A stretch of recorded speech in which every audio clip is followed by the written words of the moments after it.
আজকে আমরা এখানে যারা রয়েছি তারা সবাই বাঙালি। এটা আমাদের একটা ভীষণ আর কি একসাথে হওয়ার একটা প্রথম কারণ বলা যায়, যে আমরা সবাই বাংলা সাহিত্যের অনুরাগী, বাংলা সাহিত্য চর্চা করি। এই এই দুটো আমাদের ভীষণ একটা এক জায়গায় হওয়ার কারণ বলা যেতে পারে, এবং এই জন্যেই আমরা আজকে আড্ডার ছলে খানিকটা সবার কাছ থেকে জানবো যে কিভাবে বাংলার বাইরে বাংলা চর্চা হচ্ছে, বাংলা সাহিত্যের চর্চা কিভাবে বাংলার বাইরে হচ্ছে। কারণ আমরা আজকে পেয়েছি আমাদের সঙ্গে চারজনকে পেয়েছি, চারজন আমার দেশের চারটি প্রান্তে থাকে, চারজন চারটি প্রান্তে থাকে। এই চারজন এদের মধ্যে আরো একটা যে কমন ফ্যাক্টর যেটাকে বলবো, যে এরা চারজনেই বাংলার বাইরে বসে বাংলা ভাষা নিয়ে চর্চা করে। আমি প্রথমে যাব দেশের একদম কর্নার একটা জায়গা, কর্নারই বলবো, কারণ আমার মনে হয় যে তারা দেশের একটা ভারী সুন্দর জায়গা, আমাদের দেশের একটা সেভেন সিস্টার্স এর মানে কাছাকাছি যে ভীষণ সুন্দর জায়গাগুলো আমরা জানি, তার মধ্যে একটা জায়গায় তারা থাকে। সে থাকে মেঘমালাকে পেয়েছি। মেঘমালা শিলচরে থাকে, মেঘমালা শিলচরে থাকে, শিলচরে ওর জন্ম, শিলচরেই বেড়েও ওঠা। বাদ বাকিটা মেঘমালা বলবে, মেঘমালা কিভাবে বাংলা চর্চার সঙ্গে যুক্ত হয়েছে সবটা মেঘমালাই বলুক, শুনি। ধন্যবাদ তানিয়া। আমি আসামে থাকি, এবং তানিয়া যেটা বললেন যে সেভেন সিস্টার্স এর একটা সিস্টার একজন আসাম, সেই আসামের বরাক উপত্যকার বরাক নদীর তীরে একটা ছোট্ট চা বাগান, লাবক চা বাগান। ছোটবেলা থেকে আমি চা বাগানে বড় হয়েছি, এবং বেড়ে ওঠা, পড়াশোনা সবই ওইখানে। তো এখানে তানিয়া যেমন বললেন যে আমাদের মধ্যে সবচেয়ে আনন্দের বিষয়, আমরা এখানে সবাই বাঙালি এবং বাংলা ভাষা চর্চা করি। আমি একটা কলেজে বাংলা পড়াই, তো বাংলার ভাষা চর্চা করি, কিন্তু একটা জায়গায় মানে এখানে যারা সবাই আছেন, একটা জায়গায় আমরা যারা নর্থ ইস্টে বসে বাংলা চর্চা করছি, আমাদের অবস্থানটা একটু জটিল। হ্যাঁ, কারণ আমাদের ইতিহাসটাও একটু আলাদা, ভৌগোলিক অবস্থানও আলাদা, সাংস্কৃতিক সামাজিক পরিসরগুলো আলাদা আমাদের। হ্যাঁ, সেটা কিভাবে যদি বলতে যাই তাহলে ইতিহাসের অনেকটা পেছনে গেলে ওই জায়গাটা পরিষ্কার হবে। তো বাংলা ভাষা চর্চা করার জন্য আলাদা কোনো আহ, শক্তির প্রয়োজন হয়, লড়াইয়ের প্রয়োজন হয়, বাংলা ভাষা বলার জন্য লড়াইয়ের প্রয়োজন হয়। এবং আমরা সবাই জানি যারা বাংলা ভাষা চর্চা করছি বরাক উপত্যকার বাইরে বা আসামের বাইরে বা নর্থ ইস্টের বাইরে, সেভেন সিস্টার্স এর বাইরে বসে, তারা এটা জানি যে এই শিলচরেই যে বাংলা ভাষার অধিকারের জন্য আমাদেরকে 11 জনকে প্রাণ দিতে হয়েছে। তো এইরকম একটা জায়গায় বসে যখন বাংলা ভাষা চর্চা করছি, শুধু 11 জন না, তারপরে আরো 3 জন বরাক উপত্যকায় ভাষার জন্য, বাংলা ভাষার জন্য 15 জন প্রাণ দিয়েছেন, এবং মণিপুরি ভাষার জন্য আরো একজন। তো যেখানে বাংলা ভাষার জন্য 15 জন প্রাণ দিয়েছেন, তার তো একটা তাৎপর্য নিশ্চয়ই থাকবে। এবং সেই 61 ভাষা আন্দোলনের পরে আমরা অনেকটা দিন পেরিয়ে এসেছি, পেরিয়ে এসে আমরা কোন জায়গায় দাঁড়িয়েছি, এগুলো সব মিলিয়ে যে আমাদের অবস্থান, সেটা বেশ একটা জটিল অবস্থানে বসে আমরা বাংলা ভাষা চর্চা করছি। এবং সাহিত্য চর্চা, বাংলার বাইরে বাংলা সাহিত্য চর্চা, এরকমই তো কথা বিষয় আমাদের। তো সাহিত্য চর্চার ব্যাপারটা আমার মনে হয় যে মানুষ যখন একটু থিতু হয়, জীবনটা যখন একটু থিতু হয়, ভাত কাপড়ের চিন্তাটা একটু কমে যায়, তখনই মনে হয় সাহিত্যের ব্যাপারটা আসে মাথায়, যে আমি কে, আমার সুখ দুঃখ কি, আমার অস্তিত্ব কি। আমাদেরকে এই জায়গাটায় পৌঁছতে অনেকটা পথ পেরিয়ে আসতে হয়েছে। যেমন ভাষা আন্দোলনের আগে আমাদের যে সংকটটা ছিল বাংলার, 47-এর দেশভাগ যদি ধরে নিই, তাহলে দেশভাগের কথা যদি বলি, দেশভাগের পরবর্তী সময়ে আমরা আজ অব্দি কোনো থিতু জীবন পাইনি। একটার পরে একটা ঢেউয়ের উপর আমাদের জীবন চলেছে। 47-এ দেশভাগ হয়েছে, তারপরে এসছে 61 ভাষা আন্দোলন, তারপরে 80-র বঙ্গাল ফেডা এসছে, এবং তার পরবর্তীতে এখন আমরা আবার আমাদের মানুষ হিসেবে নিজেদেরকে, রক্ত মাংসের মানুষ হিসেবে নিজেদেরকে প্রতিষ্ঠিত করতে হচ্ছে। আগে আমাদের, আমি যে আমার কন্যা, আমি যে এই মাটি, আমি যে আমার পিতার কন্যা, আমি যে এই মাটির কন্যা, আমার রক্ত মাংসের পরিচয়, আমার অস্তিত্ব কিন্তু যথেষ্ট নয়। তার জন্য আমাকে প্রথমে প্রমাণ করতে হবে আমি কাগজে মানুষ। এই যে ব্যাপারগুলো রয়েছে না, সবগুলো কথার পেছনে দীর্ঘ দীর্ঘ ইতিহাস রয়েছে। তো ওই ইতিহাসে না গিয়েও খুব সংক্ষেপে যদি আমরা ধরে নিই যে আসল সমস্যার জায়গাটা কোথায় আমাদের, এতগুলো সমস্যা নিয়েও তো আমরা বাংলা ভাষা চর্চা করছি, বাংলায় পড়াশোনা করছি, বাংলায় লেখালেখি করছি। তো আসলে এই যে 7টা রাজ্য নিয়ে যে আমাদের 7 সিস্টার দেশভাগ যখন হয়েছিল, তখন আসামের মধ্যে মোটামুটি এই 7টা রাজ্য জুড়ে কিন্তু আসাম ছিল, এবং পরবর্তীতে সেটা ভেঙে ভেঙে ভেঙে ভেঙে 7টা রাজ্য হয়েছে। তো সেই যে অবস্থান ছিল আমাদের দেশভাগের সময়, তখন যে একটা মিশ্র সংস্কৃতি, মিশ্র ভাষা, বিভিন্ন ভাষাভাষী মানুষ একসঙ্গে বসবাস করছেন, সেটা নিয়ে যে আসাম ছিল, আমরা কিন্তু রাজ্যগুলো পরবর্তীতে আলাদা হয়ে গেছে, কিন্তু আমরা সেই স্পিরিটটাকে, সেই বেঁচে থাকাটাকে, সেই যাপনটাকে ধরে রাখার চেষ্টা করেছি। এবং আজ অব্দি আমরা যখন বাংলা গল্প লিখছি, বাংলা কবিতা লিখছি, দেখবেন আমাদের বাংলা গল্পে, বাংলা সাহিত্য চর্চায় বাঙালি জীবনের পাশাপাশি অনেক জীবন উঠে আসছে। সেই জীবনটাকে কিন্তু আমরা কোনো বাঙালি অন্যান্য মানে অন্যান্য ভৌগোলিক অবস্থানে থেকে যে বাংলা গল্পগুলো লেখা হচ্ছে, বাংলা সাহিত্য চর্চা হচ্ছে, ওই জীবনের কথা কিন্তু আমরা তেমন করে পাচ্ছি না। কারণ এখানে যে আসামে থেকে যে আমরা বাংলা ভাষা চর্চা করছি বা গল্পের কথা বলি, গল্প লিখি, আমাদের গল্পে বারবার উঠে আসে আমাদের প্রতিবেশী রাজ্যের কথা, আমাদের সংকটের পাশাপাশি উঠে আসছে ওদের সংকটের কথা। আমাদের মধ্যে যে দ্বন্দ্ব, মিল, মিল এবং দ্বন্দ্ব, দ্বন্দ্বটাকে যদি প্রেম এবং দ্বন্দ্ব দুটোই আছে, সাংঘাতিক ভাবে লড়াইয়ের কথা উঠে আসছে।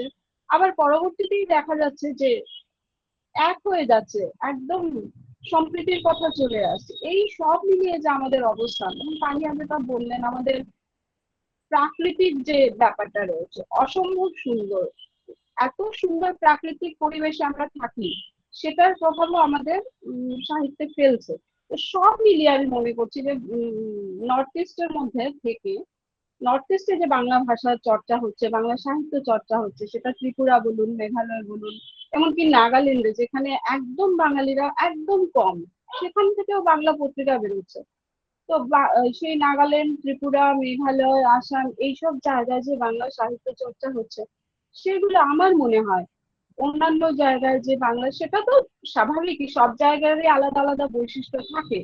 তারপরেও বলবো যে ভৌগোলিক ভাবে যেহেতু এবং রাজনৈতিক ভাবে যেহেতু আমাদের অবস্থানটা সবার থেকে আলাদা, তাই আমাদের সাহিত্য চর্চাটাও একটু অন্যরকম, অন্য খাতে বলছে। এবং আমি শুনবো আপনাদের কাছে, আপনারাও বাংলার বাইরে বসে বাংলা ভাষা চর্চা করছেন। তো আমি যেটা বলতে চাইছি যে যেহেতু আমাদের ইতিহাসটা আমাদেরকে স্বীকৃত হতে দেয়নি, আমাদের দাপন কিছু হয়নি আজ অব্দি, সেজন্য আমাদের সাহিত্যে ওই ব্যাপারগুলো উঠে আসছে। আমার কোথায় যেন মনে হয় যে এই ব্যাপারগুলো আমি নর্থ ইস্টের বাইরে বসে কোথাও বসে লিখতে পারবো না। আমি যদি একটা প্রেমের গল্পও লিখি, সেই প্রেমে কোথায় যেন আমার অস্তিত্বের সংকট এসে ঢুকে যাবে। হ্যাঁ, আমাদের সব গল্পই আসলে আমাদের অস্তিত্বের সংকটের গল্প, তার বাইরে আমাদের কোনো গল্প নেই। তা সে যে কোনো গল্পই হোক, আমরা নিখাট প্রেমের গল্প লিখতে পারি না, প্রেমের ভেতরেও আমাদের ওই কথাই ঘুরে ফিরে আসে। 3টে প্রজন্ম কেটে গেল, 3 নম্বর প্রজন্ম আমরা দেশভাগের পরে। তারপরেও আমি যখন আজকে যখন আমি একটা গল্প লিখছি, আমি দেশভাগের 3য় প্রজন্ম পরবর্তী, আমার দেশভাগের যারা প্রত্যক্ষ বলেছিলাম তারপরে আরেকটা প্রজন্ম গেছে, এখন আমি 3য় প্রজন্ম। কিন্তু আমি যখন লিখছি, আমি যে সমস্যার কথা বলছি তার সূত্রপাতটা কোথা থেকে হয়েছে, সেই তো 47 থেকেই হয়েছে। আমি ছোট থেকে বড় হয়েছি, একটা গল্প একদম ছোট্ট একটা ছেলে সেদিন লিখেছে যে তার বাড়িতে একটা রেডিও বাজতো। তো তার দাদু মারা গেছেন, মারা যাওয়ার পরে যখন রেডিওটা বাজা বন্ধ হয়ে গেল, সেদিন থেকে মনে হলো যে তার ওই হারিয়ে যাওয়া দাদুর দেশটা যেন হারিয়ে গেছে। কারণ দাদু কানে নিয়ে রেডিওটা শুনতেন এবং বলতেন, সেই দেশভাগের সময় রেডিও শুনতেন, দেশের গল্প, দেশের গান। তো আজকের প্রজন্ম যে গল্প লিখছে, আমার পরবর্তী যে প্রজন্ম গল্প লিখছে, তার মধ্যেও দেখছি ওই যন্ত্রণাটা ঘুরে ফিরে আসছে। কারণ সেও ভুগছে, তারও অস্তিত্বের সংকট রয়েছে, সে জানে ওটা সূত্রপাত কোথা থেকে হয়েছে। এইসব মিলিয়েই হচ্ছে আমাদের গল্প। গল্পটা আসলে আমাদের, সাহিত্যটা আমাদের লড়াই আসলে। এবং যেহেতু 61-র একটা ভাষা আন্দোলন আমাদের সেই জায়গাটা করে দিতে পেরেছে, জানি না আমরা সেটা কতটুকু রাখতে পারছি সেই জায়গাটা। কারণ প্রতিনিয়ত আসছে, 61-র ভাষা আন্দোলনের পরে কিন্তু সেটা শেষ হয়ে যায়নি, তারপরে আবার এসছে।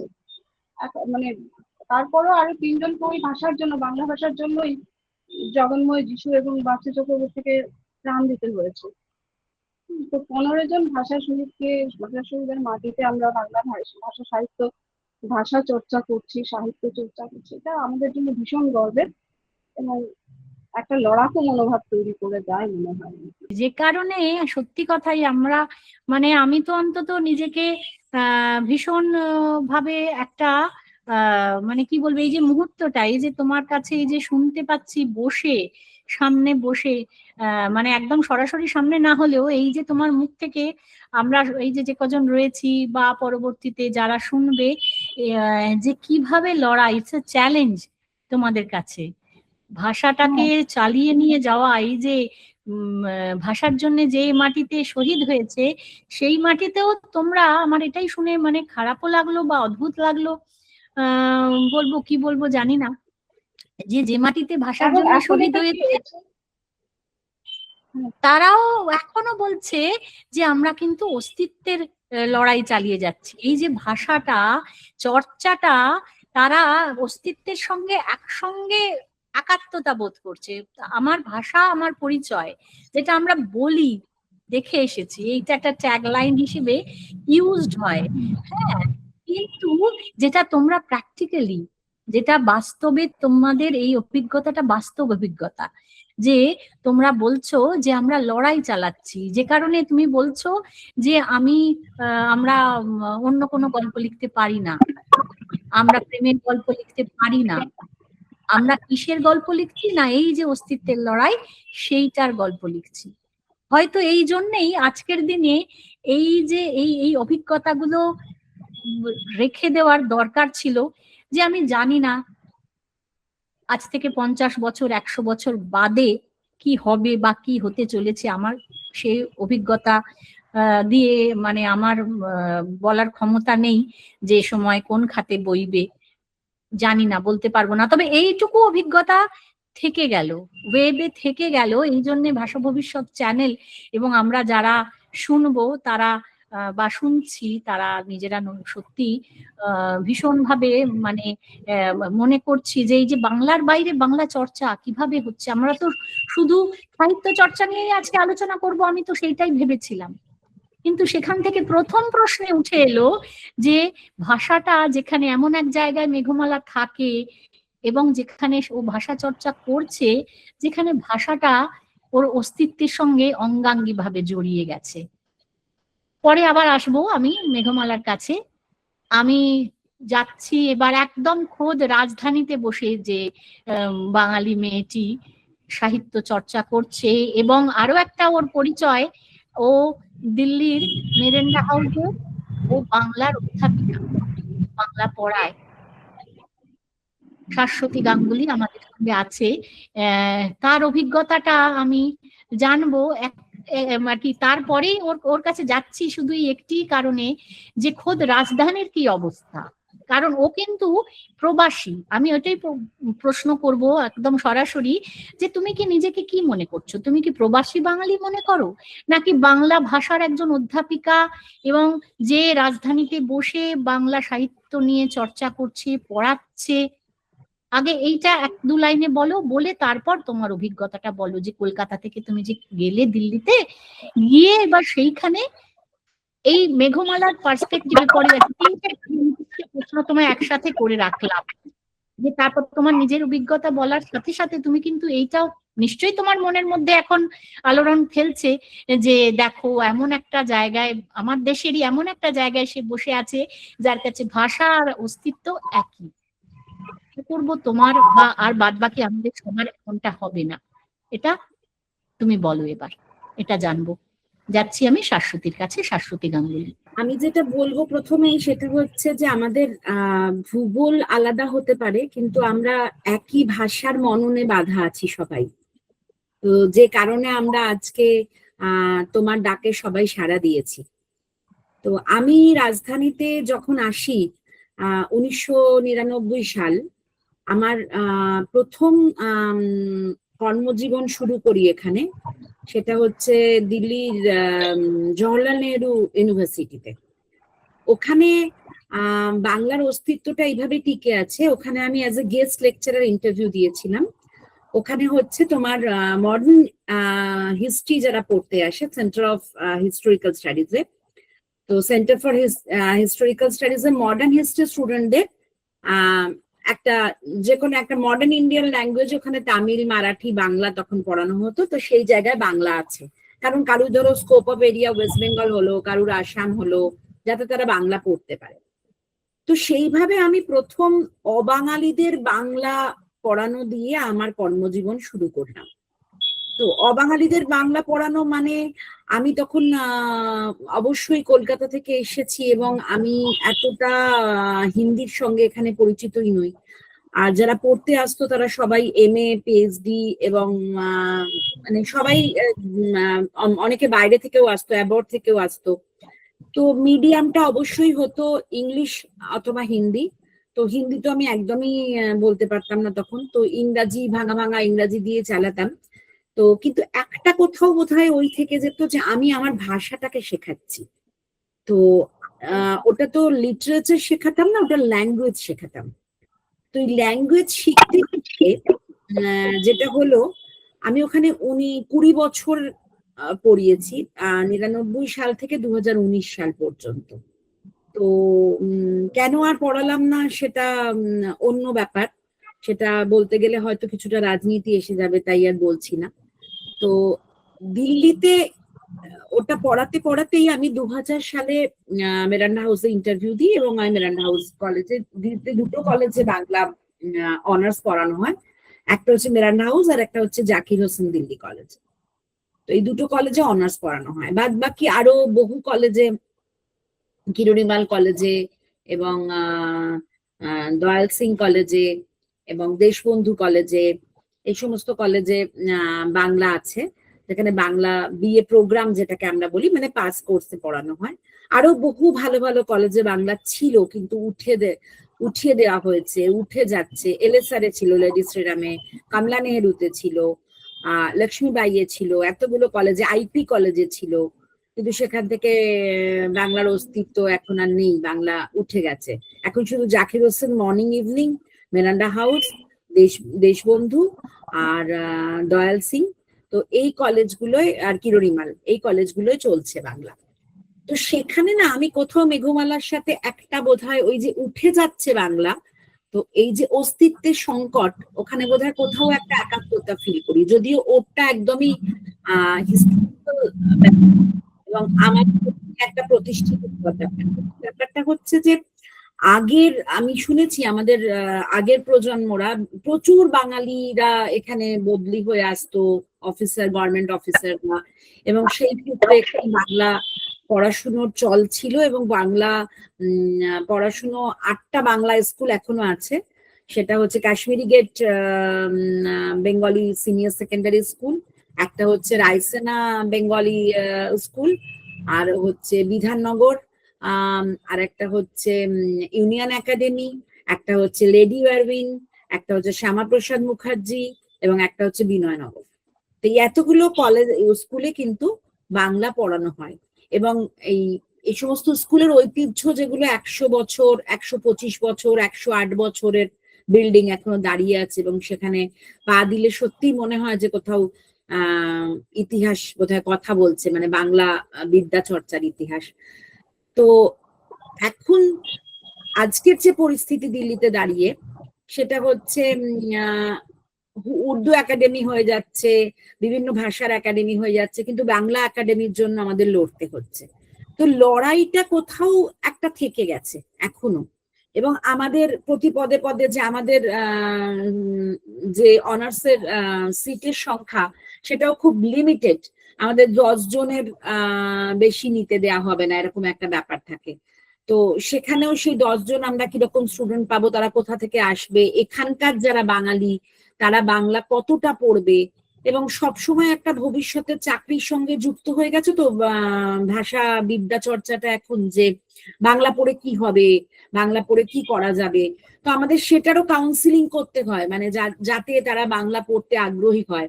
আমাদের বলতে হয় যে দেখো, বাংলা পড়লে শুধুমাত্র যে তুমি টিচিং লাইনে আসতে পারবে তা নয়, ইউপিএসসি একটা সাবজেক্ট বাংলা আছে, ইউপিএসসি তে এখন দিতে পারো, এবং তুমি কন্টেন্ট রাইটার হতে পারো, তুমি রিপোর্টার হতে পারো, এবং তাছাড়া তুমি অনুবাদক হিসেবে কাজ করতে পারো।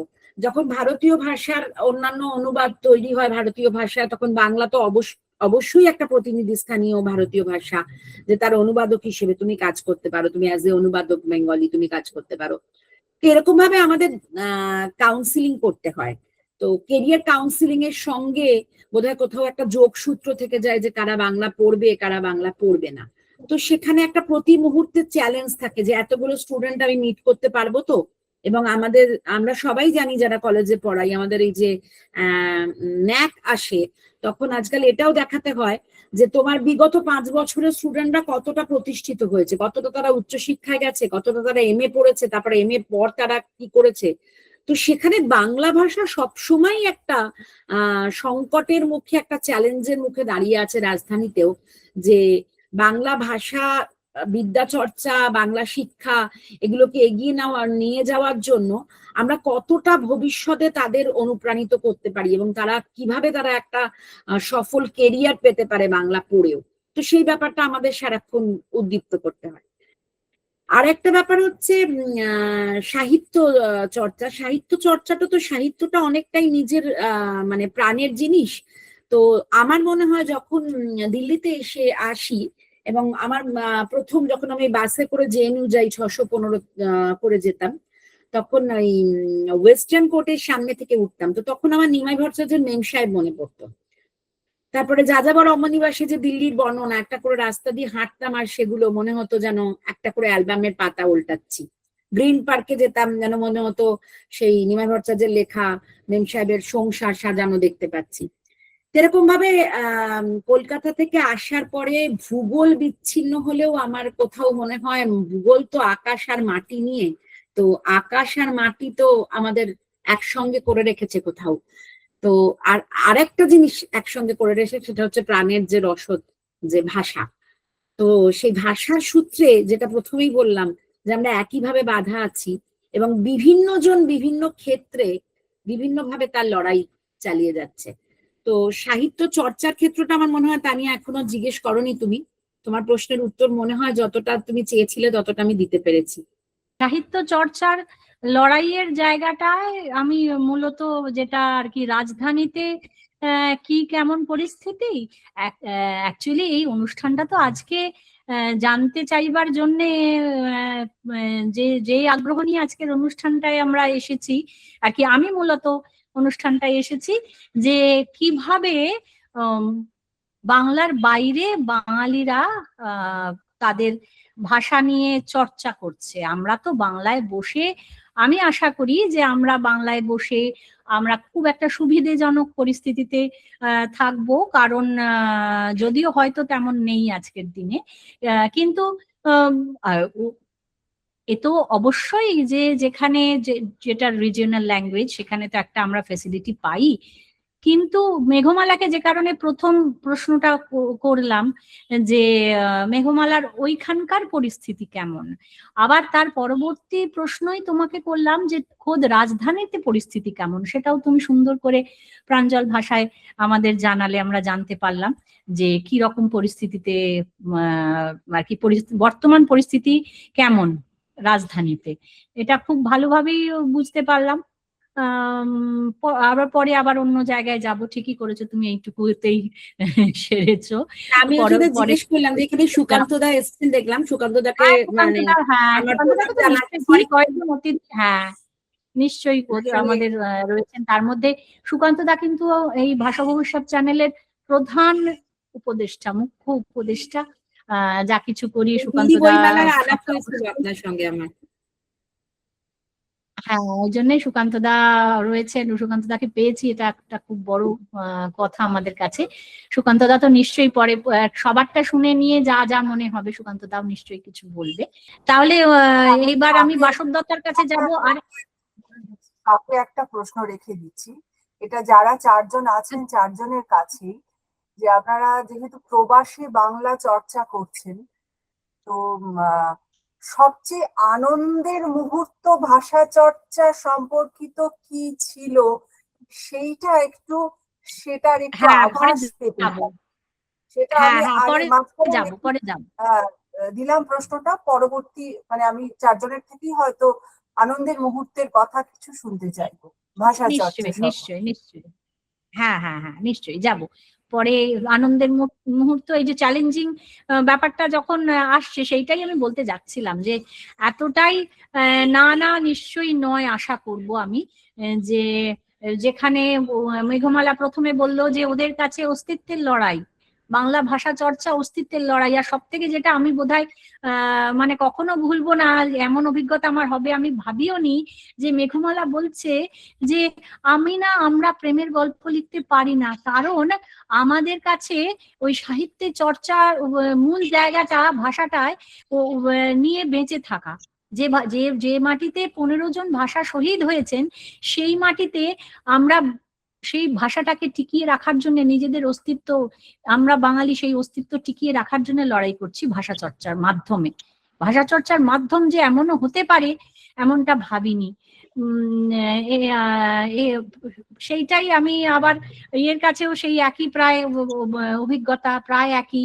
সে অধ্যাপনার জগতেও এসে দেখেছে যে কিভাবে আস্তে আস্তে তাদেরকে বোঝাতেও হচ্ছে যে বাংলা তুমি পড়ো, কেন না বাংলা পড়লে তোমার এই ফেসিলিটিস পাওয়া যাবে। এত না শুনে ভালো লাগছে না। আমি যাব এবার বাসব দত্তার কাছে। বাসব দত্তার দীর্ঘ পথের অভিজ্ঞতা, ব্যক্তিগত অভিজ্ঞতাও আছে, কারণ বাসব দত্তা নিজে বিয়ে করেছেন এক মারাঠি পরিবারে। বাসব দত্তা যেহেতু একটা অন্য ভাষার মানে শুধুমাত্র চর্চা ছাড়াও দৈনন্দিন জীবনে ওকে কি আদৌ লড়াই করতে হলো, নাকি ও খুব আনন্দের সঙ্গেই ওর ভাষাটাকে নিয়ে তরতরি এগিয়ে চললো, এটাই আমি মূল প্রশ্নে সরাসরি চলে যাচ্ছি। বাসব দত্তা, একটু নিজের পরিচয় দিয়ে তোমার কর্মজগৎ, তোমার থাকা কোথায় কোথায় এইসব বলে তুমি এই প্রশ্নটাতেই চলে যাবে, যে তোমার কাছে কি কোনো পজিটিভিটি পাবো আমি জানি না, আমরা সেই আশায় তোমার কাছে প্রশ্ন রাখলাম। আমি আপাতত থাকি চেন্নাইতে। তো আমি যখন কলকাতা ছেড়েছিলাম, আমার পড়াশুনো, কেন আমার জন্ম যেখানে, আমি জন্ম থেকে পড়াশুনো যা করেছি সবটাই আমি কলকাতায় বেহালায় থেকেছি, কারণ বেহালায় আমার বাড়ি। আমি এই মুহূর্তে বসে আছি বেহালায়। তো আমি যখন চাকরি করতে বম্বে পৌঁছেছিলাম, তখন মানে হিন্দি আমি সত্যি জানতাম না, এবং হিন্দির যে ভাষার মানে যে জেন্ডারের যে মারাত্মক একটা ইয়ে আছে, সেটা তো আমাকে সে ব্যাপারে আমার অফিস কলিগরাই প্রচন্ডভাবে সাহায্য করেছিল। বিয়ে থা তো তার পরের কথা। আর মানে যদি বাংলা ভাষা চর্চা বা বাংলা ভাষা নিয়ে বলো, তাহলে অবশ্যই আমার লেখালেখি শুরু মোটামুটি 2019 থেকে বলা যায়। আর সেটা একেবারেই চেন্নাই আসার পরে। এবারে আমার আমার যে চাকরির বিষয় সেটা একেবারেই আলাদা। আমি চাকরি যা কিছু করেছি সেটা আমার একেবারেই কম্পিউটার রিলেটেড জব আর কি। তো তার সঙ্গে আমার মানে পড়াশুনো ব্যাপারটা আমার শুরু হয়েছিল বহু ছোটবেলায়, কারণ আমি অনেক ভুগেছি বাবা মার কাছে যা শুনেছি। তো এবং আমাকে বই দিয়ে ভুলিয়ে রাখা হতো। ওই আমাদের ছোটবেলায়, সকলেরই ছোটবেলায় প্রচুর রাশিয়ান বই পাওয়া যেত। তো হ্যাঁ। ওগুলো এবং আনন্দমেলা, এই মানে আমার অক্ষর পরিচয়ের আগে থেকে ওগুলো আমার বাড়িতে ঢুকতো এবং বাবা বা মা কেউ পড়ে শোনাতেন।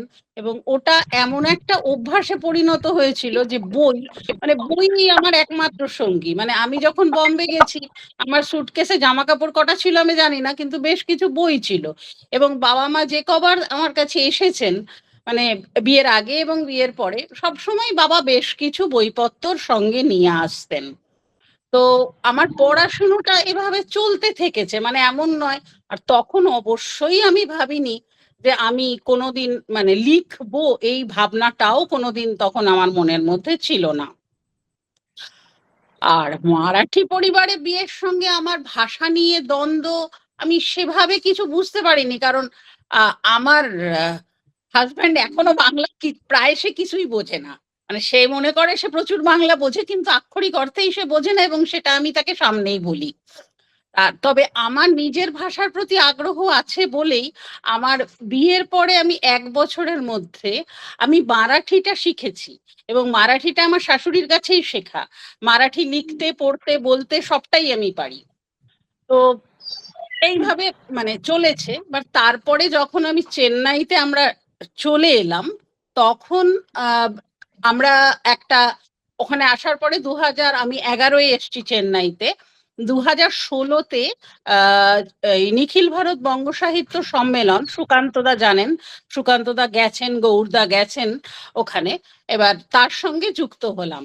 তারও বেশ কয়েক বছর পরে আমার লেখার ভূত যদি মাথায় চাপা বলে, তো সেই লেখার ভূত আমার মাথায় চাপলো আর কি। এবার লেখার ক্ষেত্রে আমাকে অবশ্যই বলতে হবে যে লেখা তো মানুষ, আমার মনে হয় প্রত্যেকে আমরা যারা লিখি, খুব বিখ্যাত মানুষ হন অথবা আমার মতন অতি অতি সাধারণ কেউ হন, লেখা তো সেই সময়ই আসে যে আমি যা বলতে চাইছি সেটা আমি তো কোথাও খুঁজে পাচ্ছি না, আমার আশেপাশে কোথাও আমি খুঁজে পাচ্ছি না। এমন কিছু হয়, কিছু অস্তিত্বের সংকট অথবা কিছু বলা প্রয়োজন, এগুলোর থেকে তো লেখা চলে মানে তৈরি হয়। প্রথম লেখা যে জন্ম নেয় সেটা সেই জায়গা থেকে। এবারে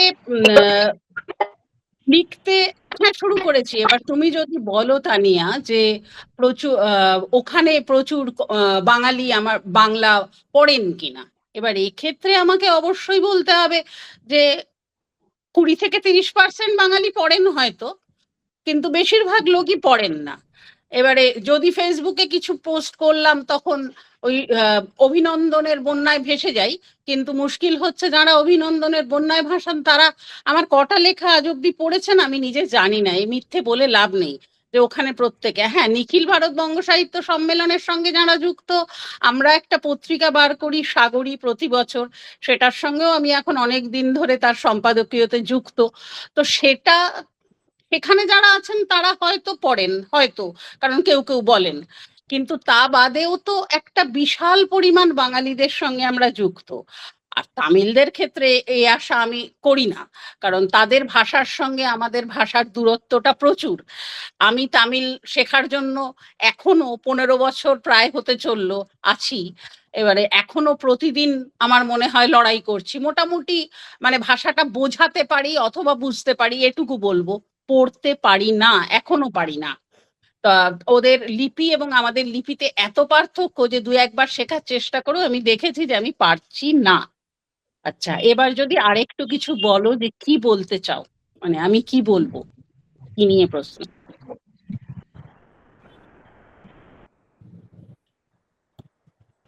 না, মূলত তানিয়া। আমি যেটা জানতে চাইছিলাম আমি হুম। যেটা জানতে চাইছিলাম মূলত যে এই যে তুমি ভাবলে যে হ্যাঁ তোমার কিছু বলা প্রয়োজন, সেইগুলো লিখে তুমি বলতে চাও, চর্চা করতে চাও।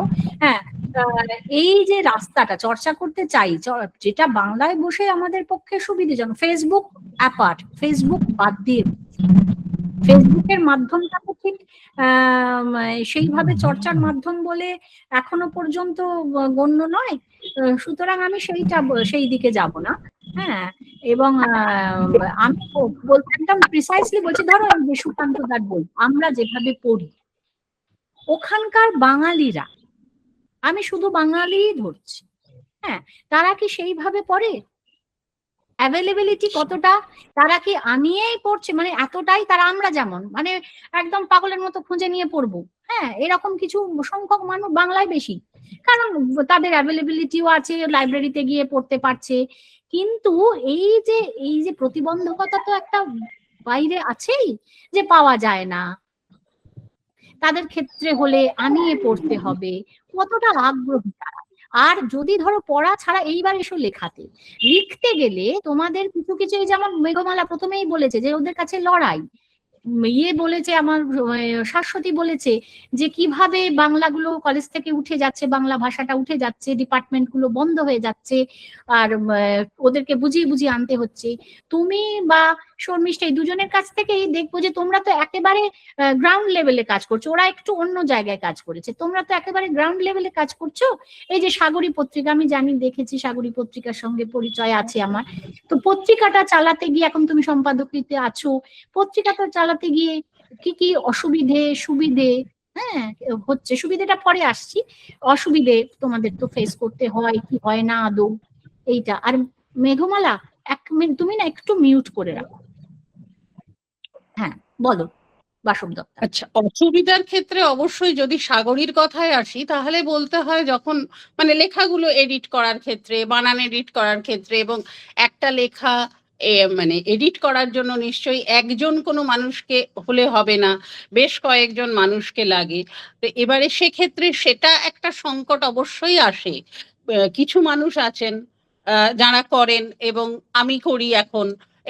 তো ওই নির্দিষ্ট গুটিকতক, ভীষণ গুটিকতক তার মানে তুমি বলতে চাইছো ব্যক্তিগত স্তরেই চর্চাটা আটকে আছে, সেইভাবে মাস স্কেলে বাঙালিরা এখনো এগোচ্ছে না, অন্তত চেন্নাইতে তুমি পাচ্ছ না, বিশেষ অনেক লোক পাচ্ছ না, তাই তো? এক মিনিট একটু বলি, এটা আমি বললাম পত্রিকার এডিট করার, সম্পাদনার কথাই বললাম। এবার লেখালেখি যদি বলো, তাহলে পরে যে ধরো নিখিল ভারত বঙ্গ সাহিত্য সম্মেলন একটা মানে সারা ভারতবর্ষে আছে, চেন্নাই শাখা অনেকবার তার জন্য মানে প্রথম পুরস্কারও পেয়েছে। এবারে লেখা আমাদের অনেক জমা পড়ে, এবং লেখা মোটামুটি যা জমা পড়ে তার সবকটাই ছাপা হয়, তার কারণ সেটা ছাপতে হবে।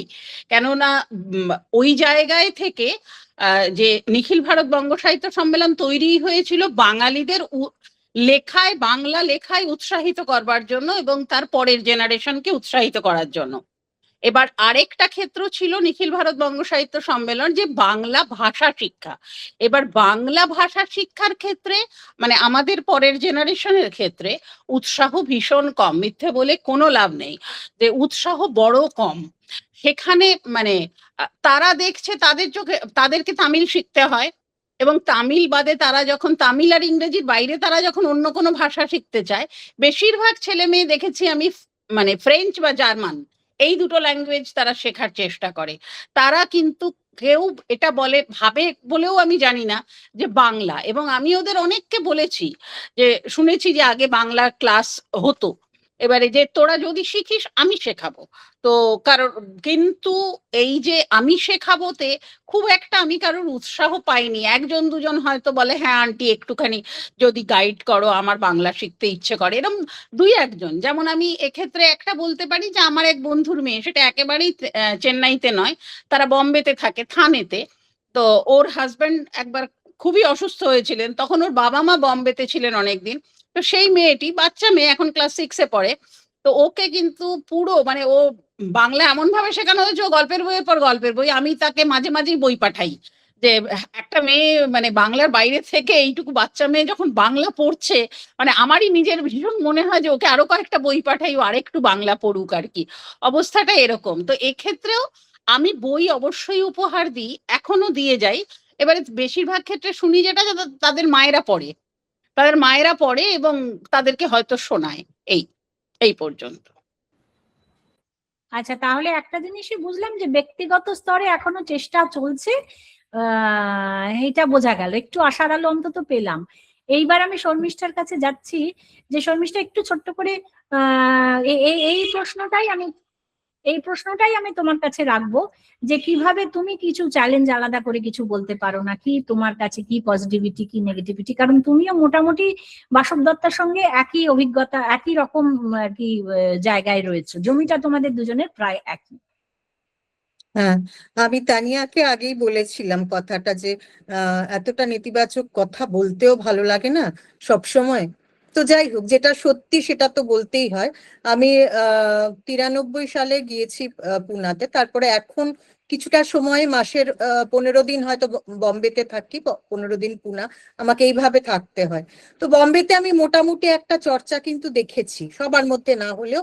একটি গোষ্ঠী আছে বম্বে ডাক, যারা পশ্চিমঘাট বলে একটি পত্রিকাও তারা বের করে, প্রকাশ করে আর কি, এরকম আছে বম্বেতে কিছুটা চর্চা, সর্বত্র না হলেও কিছুটা।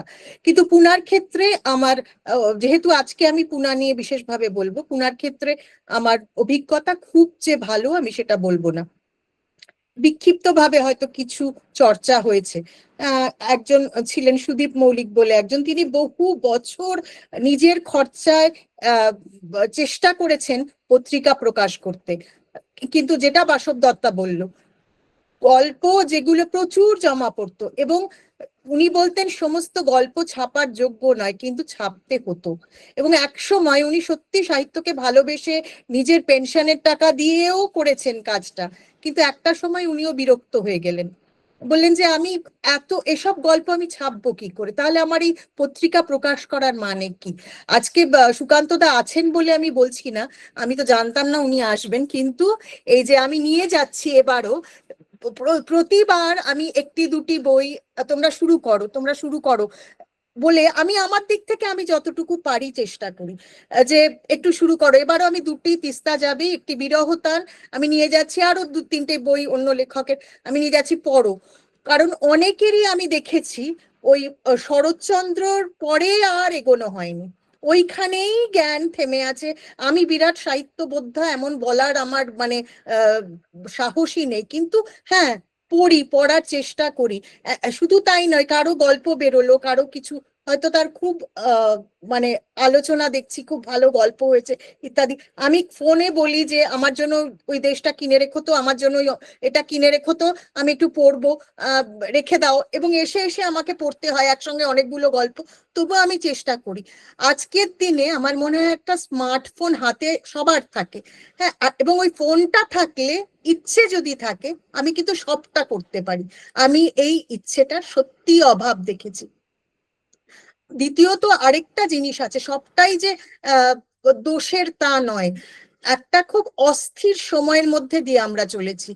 এত লে অফ আমাদের সময় আমরা দেখিনি, পরিবার থেকে তো আসে জিনিসগুলো, মানে আমরা সাহিত্য প্রীতিটা আমাদের কি করে তৈরি হয়, পরিবার। আমি 3 বছর বাংলা পড়িনি, যেটা মেঘমালাকে বলছিলাম, 3 বছর আমি বাইরে ছিলাম, এবং আমার বাবা বদলি হয়েছিলেন, 3 বছর বাংলা পড়ার আমার সুযোগ হয়নি, এবং সেই সময় আমাকে জোর করে করে বাংলা বই পড়ানো হতো। তো সেই সময়টাও এমন ছিল যে স্কুলের এত প্রত্যেক সপ্তাহে ইউনিট টেস্ট থাকতো না, যে আমরা পড়াশোনাটা করেও বাংলা বই পড়ার কিন্তু সুযোগ পেয়েছি। এখনকার বাচ্চারা এত চাপ, তারা কিন্তু সত্যি সেই সময়টা পায় না। আরেকটা হচ্ছে যে চাকরির এমন অবস্থা, প্রচুর তো পুনাতে প্রচুর আইটি কোম্পানি আরো এরকম সমস্ত কিছু মানে সংস্থা রয়েছে, যেখানে নিয়মিত তাদের খুব চাপের মধ্যে দিয়ে কাজ করতে হয়। আমি যদি আমার বেসিক খাওয়া দাওয়া, চাকরি, এই জায়গাটা আমার যদি ঠিকঠাক না হয়, আমার সাহিত্যের দিকে মন কিন্তু যেতে পারে না। একটা মোটামুটি ডাল ভাত জোটার ব্যবস্থা হলে তবেই আমরা সেগুলো, কিন্তু সেটাই যখন অ্যাট স্টেক, তখন সত্যি আমি হয়তো পুরোটা দোষ সবাইকে দেব না, এটাও আমি অনেকটা বলতে পারি। কিন্তু হ্যাঁ, ছোট ছোট চেষ্টা তো হয়েইছে। আমি নিজেই একটা সংগঠনে ছিলাম যারা নাকি শুধুমাত্র মেয়েদের নিয়ে চেষ্টা করেছিল যে তোমরা এসো, গল্প লেখো, আমরা একটা টপিক দিয়ে দেব, তোমরা সেটা নিয়ে গল্প লেখো। কিন্তু তারপরে অনেকেই মানে অনেকে কেন, বেশিরভাগই উৎসাহ হারিয়ে ফেললো। তো আমি এটা অনেক বছর, প্রায় 4-5 বছর আমরা টানাটানি করে, এবং আমি বম্বে থেকে আসতাম ওটার জন্য, যখন বম্বেতে থাকতাম, এসে এসে আমি যে ঠিক আছে লোক হয় না, লোক বাড়াও, কিন্তু আমরা কিছুতেই বাড়াতে পারলাম না, সেইটা বন্ধ হয়ে গেল। আর নিখিল বঙ্গ যেটা আছে না, আমি জানি না পুনা শাখা সেখানে কি করে, তাদের মানে ওই সংগঠনের দায়িত্বে যারা আছেন তারা কতটা কি মানে কি করছেন, আমার কাছে খুব একটা সেই নিয়ে তথ্য আমার কাছে নেই। আমাকে একবার অন্নদাশঙ্কর রায়ের মেয়ে আমাদের বাড়ির কাছেই থাকেন, উনি বলেছিলেন তুমি কেন যুক্ত হচ্ছ না, কারণ ওখানে কিছু তো সেরকম হয় না, নাচ গান হচ্ছে ইত্যাদি ইত্যাদি, কি হচ্ছে আমরা ঠিক জানি না, কিন্তু পত্রিকা ওরা বের করেছে বলে আমার অন্তত জানা নেই। আর আমি সেইভাবে দেখিনি, কিন্তু ওই রকমই যা বললাম, সময়টাও ভীষণ অস্থির সময়, মানে আমি সবাইকে সত্যি দোষ দিতে পারি না।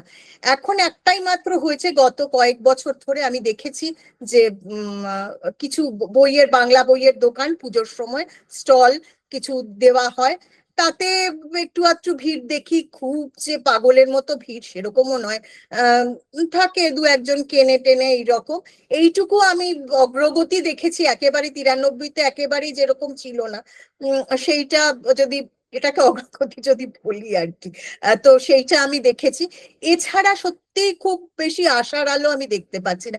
আমাদের মতো করে আমরা চেষ্টা করেছি, হয়তো আরো কিছু চেষ্টা করতে পারতাম। একটা সময় তার আমার মানে নিজের, ওই, হ্যাঁ ওই হ্যাঁ, একই জায়গায় তার মানে এলাম আমরা আমি। যাই হোক, ঘুরছি। একটা হ্যাঁ, জায়গায় আসা গেল নিখিল যে বঙ্গতে ওই একটা ব্যক্তিগত সময় পত্রিকা স্তরেই যা বেরোতো, যতটুকু হচ্ছে আমার এই যতদূর মনে পর্যন্তই। পড়ছে নিখিল বঙ্গে সূর্য সেনগুপ্ত বলে একজন, উনি একটা পত্রিকা করতেন। তো হ্যাঁ, মানে সূর্য সেনগুপ্তর এখন অনেক, উনি বয়স হ্যাঁ, হয়ে উনি গেছেন, উনি এখন আর আর পারেন না, পারেন না, মানে উনি আমি এখন আর পারেন না। উনি আমিও অত্যন্ত লিখেছি, গুণী আমার মানুষ, মনে আছে। হ্যাঁ, সূর্য সেনগুপ্ত অত্যন্ত গুণী মানুষ, আমি ওনাকে চিনি পত্রিকা ব্যক্তিগতভাবে। এক সময় তারপরের কথা আমি বলছি। হ্যাঁ, আমি নিখিল বঙ্গর ব্যাপারটা, এই ব্যাপারটা পরে আসবো।